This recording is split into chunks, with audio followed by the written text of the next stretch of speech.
যেরকমভাবে শাহরুখ খান বলেছেন যে হারকে জিতনে ওয়ালে কো বাজিগর कहते, তো আমার মনে হয় জীবন হার জিত। আর আমি যেহেতু ফুটবল মাঠ থেকে উঠে এসেছি, তো খেলায় হার আছে, জিত আছে, কিন্তু জিত মানে সেটা জিত, সেটা জেতা, একটা কিছু জিতে নিলাম হয়ে গেল, কিন্তু হার কিন্তু কখনো শেষ হয় না। কিন্তু মানুষ হিসাবে তো সবাই এক, মানে জাতি ধর্ম বর্ণ সব কিছু নির্বিশেষে মানুষ হিসাবে আমরা সত্যিই সাধারণ। আমাদের বুদ্ধি ছাড়া আর কিছুই নেই পৃথিবীতে, আর পাঁচটা জীবের মতন আমরাও একটা জীব। আমি যত না বেশি সাকসেস দেখেছি তার থেকে অনেক বেশি ফেলিয়ার দেখেছি। আমার অভিনেতা হওয়ার প্রথম ধাপ বা প্রথম ইচ্ছার শুরুটা হয় কিন্তু রেডিও জকি হওয়া দিয়ে। অনেক ধরনের ঘটনা সারা পৃথিবীতে, আমাদের দেশে, আমাদের শহরে অনেক রকম ঘটনা ঘটে চলেছে। সেই ঘটনাগুলো খুব দুঃখ দেয়, যন্ত্রণা দেয়। রেডিও জকি হয়নি কারণ যেই সময় আমি রেডিও জকি হওয়ার জন্য অ্যাপ্লাই করেছিলাম তখন আমি স্কুলে পড়তাম, ক্লাস 12-এ পড়তাম, তো আমি অটোমেটিক্যালি গ্র্যাজুয়েট না হলে ওরা নিত না। আমার একটা খুব ড্রাই স্পেল যাচ্ছিলো, আমার হাঁটুতে অপারেশন হয়েছিল, আমি কোনো কাজ করতে পারছিলাম না। তখন আমার মনে হয়েছে যদি আমি কোনো অন্য চাকরি করতে পারি।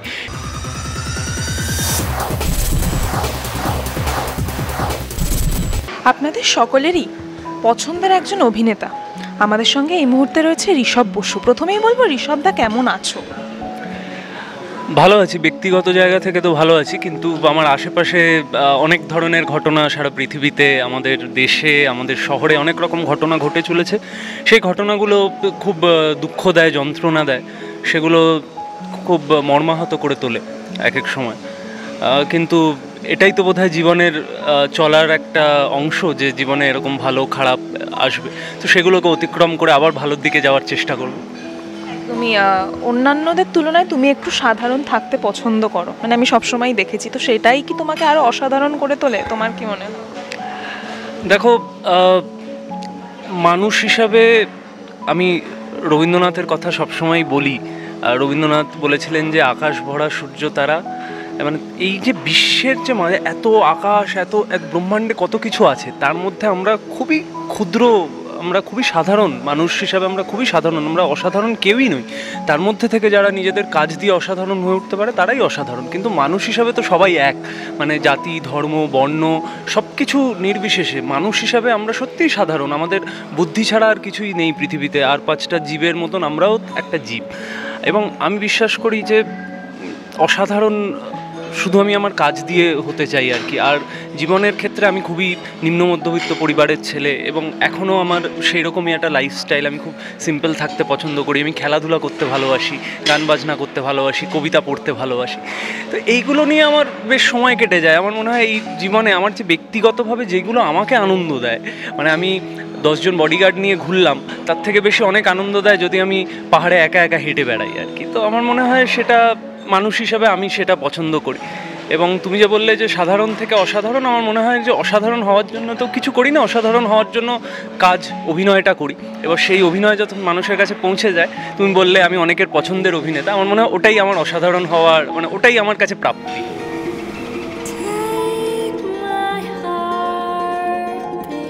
ও টাকার বের নয় গো,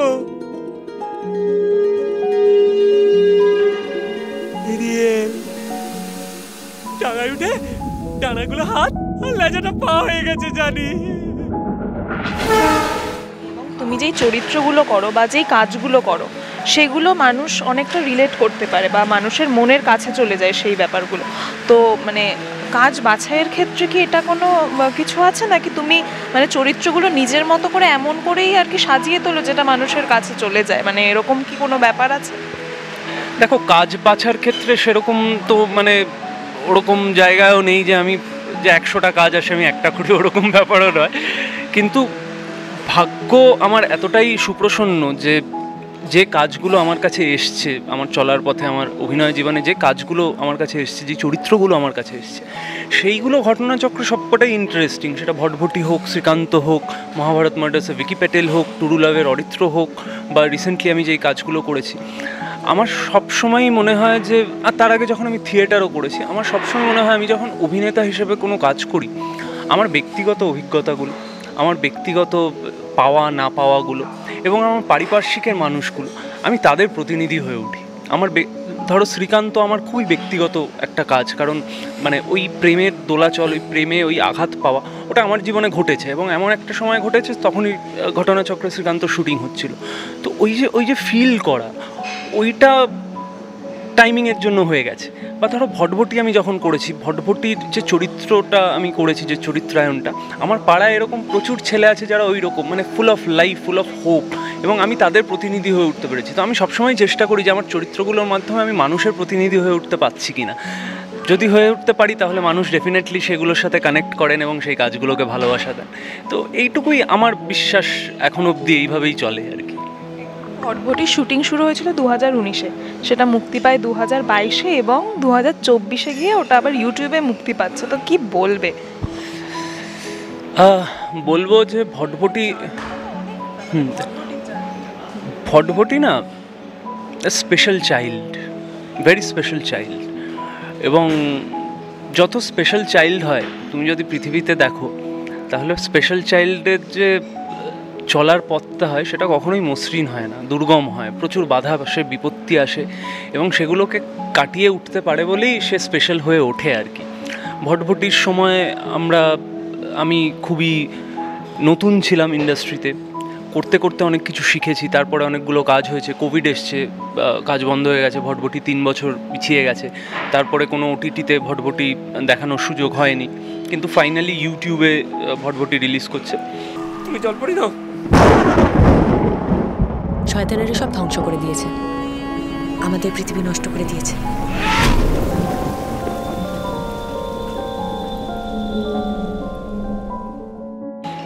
তো আমার মনে হয় ভটভটি এমন একটা প্রজেক্ট, এমন একটা ছবি, এমন একটা শিশু যে নিজের ভাগ্য নিজেই নির্ধারণ করবে, এবং এইভাবেই কিন্তু হয়েছে আর কি। আজকে আমি যতগুলো কাজ পেয়েছি তার পরবর্তীতে সেটা কিন্তু ভটভটির জন্য, আবার সেই কাজগুলোতে যে ভালোবাসা পেয়েছি সেটা আবার হয়তো পরের কাজে রিফ্লেক্ট করে, কিন্তু ভটভটি কোথাও গিয়ে আমার মনে হয় যে এই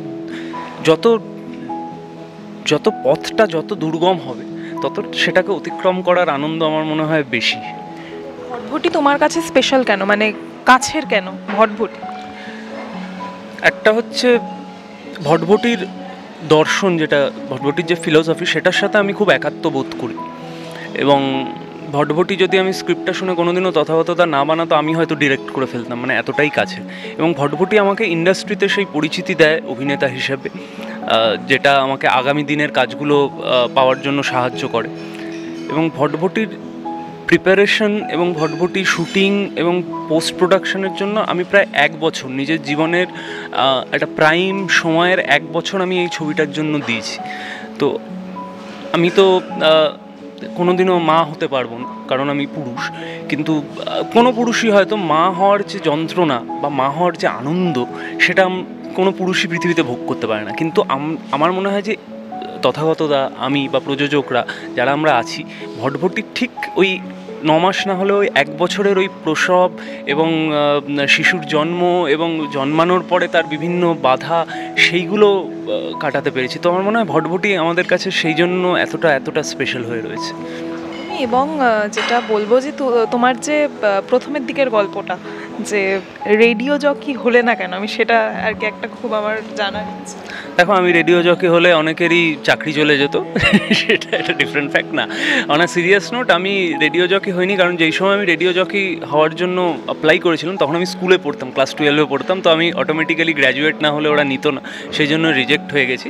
এবং তারপর আমি থিয়েটার করতে করতে আমার কোথাও ফোকাস শিফট হয়ে গেছে অভিনেতা হওয়ার ক্ষেত্রে। কিন্তু আমি সিরিয়াসলি এখনও ভাবি যে যদি আমি একটা মিডনাইট শো রাত্রি 12টার সময়, সবাই যখন মানে আমরা বলি যে ছ্যাক খাওয়া প্রেমিক এবং প্রেমিকারা রাত্রিবেলা শুনবে, এবং আমি একটা রেডিও জকির মতন ওরকম একটা মিস্টেরিয়াস গলা করে বলবো, নমস্কার বন্ধুরা, আজকে রাতে তোমাদের প্রেমের গল্প নিয়ে আমরা আমাদের শোটাকে হোস্ট করছি, সাথে থাকছে কিছু প্রেমের গান, এবং তোমাদের অভিজ্ঞতা আমরা শুনে নেব, তোমার কি মনে দুঃখ। তো এই ধরনের আমি এখনও মাথার পিছনে সেটা ভাবি, আমার খুব ইচ্ছে, এখনও কোনো দিনও আমি জানি না, যদি হয় আমি করতে চাইবো। বাট হ্যাঁ, মানে আমার অভিনেতা হওয়ার প্রথম ধাপ বা প্রথম ইচ্ছার শুরুটা হয় কিন্তু রেডিও জকি হওয়া দিয়ে। এবং যেহেতু আমি স্কুলে ইত্যাদিতে খুব এক্সটেম্পোরেতে পার্টিসিপেট করতাম, খুব ভালো বক্তা ছিলাম, সেই জন্য আমার মনে হতো যে আমি পারবো। কিন্তু তারপর অভিনেতা হয়ে আমার মনে হয় যে আমি একটা বৃহত্তর অডিয়েন্সের কাছে পৌঁছে যেতে পারবো, এবং রেডিও জকি হলে হয়তো সারা জীবন অ্যানোনিমাস থেকে যাবো আর কি, কেউ হয়তো হয়তো এখন যদিও সোশ্যাল মিডিয়াতে সবাই দেখতে পান, কিন্তু আমার ওইটা কোথাও গিয়ে খুব মনে হচ্ছে আমাকে কেউ দেখতে পাবে না। তো আমি যদি কোনোদিনও রেডিও জকি হই, আমার মনে হয় আমি ঋষভ হিসেবে হবে, আমি একটা কোনো ছদ্মনাম নিয়ে, হ্যাঁ এরকম একটা অন্য গলা করে, আমি যেহেতু বিভিন্ন রকম গলা করতে পারি, ওরকম একটা গলা করে আমি একটা মিডনাইট শো করবো। বেশ ইন্টারেস্টিং তাহলে ব্যাপারটা। হ্যাঁ প্রচণ্ড। এবং মানে শুধু রেডিও জকিং না, আমি এখনও ফুটবল খেলি এবং আমি মানে প্রফেশনাল প্লেয়ার যারা আমি ছোটোবেলায় যাদের খেলা দেখে বড় হয়েছি, ইন্ডিয়া টিম, ইস্ট বেঙ্গল মোহনবাগানে খেলেছেন, তাদের সাথে আমি এখন খেলতে পারি, এখন একসাথে আমরা খেলি। তো আমার এখন আবার এটাও মনে হয় যে ইস, যদি আমি একটু ফিট হয়ে ফুটবলারও হয়ে যেতে পারি। তো মানুষের ইচ্ছের তো কোনো শেষ নেই, ইচ্ছের তো কোনো শেষ নেই, কিন্তু আমি খুবই লাকি অ্যাজ অ্যান ইন্ডিভিজুয়াল যে আমি, আমার পরিবার, আমার আশেপাশের মানুষ, আমার বন্ধুবান্ধব, আমার শিক্ষকরা আমাকে এইভাবেই শিক্ষা দিয়েছেন যাতে তোমার ওই প্রথম প্রশ্নটা যে সাধারণ থাকার যে মন্ত্রটা আমি পেয়েছি, সেই মন্ত্রটা আমার কোথাও আমার চালিকা শক্তি। তো যখন খুব খারাপ সময় আসে, যখন ধরো ভটভটি 3 বছর ধরে রিলিজ হয়নি, তারপরে রিলিজ হলো, রিলিজ হওয়ার পর হল পেলো না, আবার 2 বছর অপেক্ষার পরে ইউটিউবে, তো এই যে মাঝের সময়টা বিভিন্ন রকম হতাশা থাকে, বিভিন্ন রকম দুঃখ থাকে, সেইগুলোকে অতিক্রম করতে পেরেছি কারণ আমি সাধারণভাবে ভাবতে পারি। এবং এখনকার আমাদের যে যুগ, মানে বর্তমানকালে দাঁড়িয়ে মানুষের মানে মোবাইল ছাড়া মানুষ আর কিছু চেনে না, বই পড়া, খেলাধুলা তো ছেড়েই দাও। তো সেক্ষেত্রে মানে তুমি সবটা আর কি মানে ম্যানেজ করে নিয়েছো অভিনয়ের পাশাপাশি। মানে অভিনেতাদের তো আর একটা ব্যাপার থাকে, মানে তাদের সময় খুব কম হাতে, তো সেটা আমার মনে হয় যে অভিনেতাদের সময় সবসময়ই বেশি, কিন্তু অভিনেতা যদি স্টার হয়ে যায় তাদের সময় কম হয়, কারণ তাদের বিভিন্ন রকম ব্যস্ততা এসে পড়ে।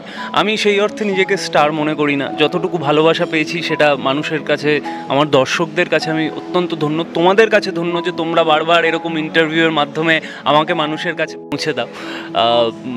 কিন্তু আমি জানি না, মানে এই ব্যস্ততাটা দেখো সময় চাইলেই বের করা যায়, সেটা পৃথিবীর যে কোনো মানুষ বের করতে পারেন। আজকে রতন টাটার মতন এত বড় একটা ইন্ডাস্ট্রিয়ালিস্ট যদি তার পোষ্য কুকুরের শরীর খারাপের জন্য সময় বার করতে পারে, তাহলে আমি তো নিমিত্ত মাত্র।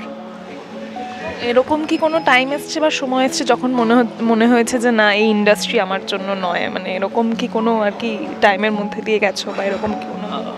আমার প্রত্যেক দিনই মনে হয় যে দেখো, আমি যতগুলো কাজ করেছি, আমি যত না বেশি সাকসেস দেখেছি তার থেকে অনেক বেশি ফেলিয়ার দেখেছি। তো আমার প্রত্যেক দিনই মনে হয়, আমি কোভিডের সময়ও বিভিন্ন জায়গায় চাকরির অ্যাপ্লিকেশন করেছিলাম যে যদি একটা চাকরি পাওয়া যায়। আমার একটা খুব ড্রাই স্পেল যাচ্ছিল, আমার হাঁটুতে অপারেশন হয়েছিল, আমি কোনো কাজ করতে পারছিলাম না, তখন আমার মনে হয়েছে যদি আমি কোনো অন্য চাকরি করতে পারি। কিন্তু এগুলো না মনে হয় আবার ওই ছোটোবেলায় টম অ্যান্ড জেরি কার্টুনে থাকতো না, একটা লাল টম আর একটা মানে একজন ডেভিল, একজন এঞ্জেল।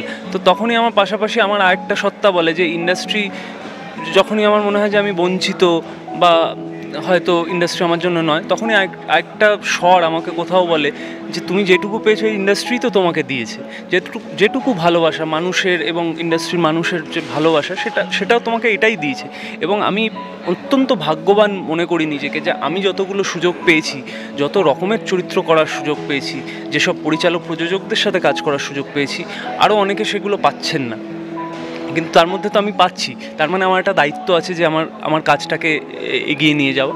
আর যেরকমভাবে শাহরুখ খান বলেছেন যে হারকে জিতনে ওয়ালে কো বাজিগর कहते, তো আমার মনে হয় জীবন হার জিত। আর আমি যেহেতু ফুটবল মাঠ থেকে উঠে এসেছি, তো খেলায় হার আছে, জিত আছে, কিন্তু জিত মানে সেটা জেতা, একটা কিছু জিতে নিলাম হয়ে গেল, কিন্তু হার কিন্তু কখনো শেষ হয় না।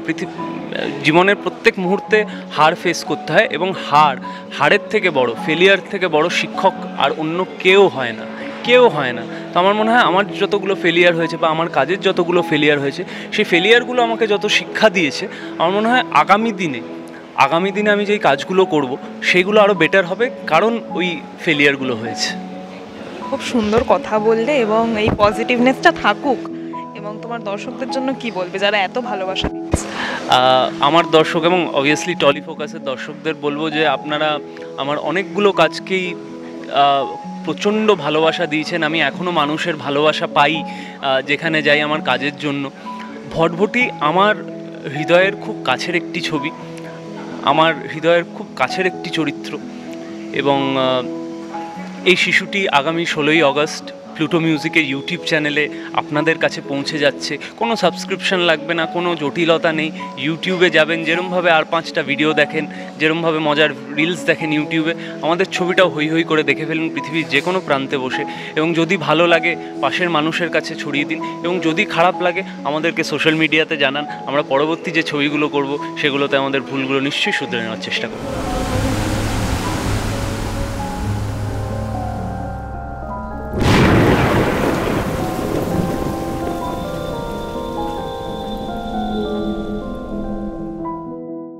টলিউড ফোকাস কলকাতা চ্যানেলটি আপনাদের ভালো লেগে থাকলে লাইক করুন, সাবস্ক্রাইব করুন এবং আপনাদের পছন্দের ভিডিওটি অবশ্যই শেয়ার করুন। Tollywood focus Kolkata.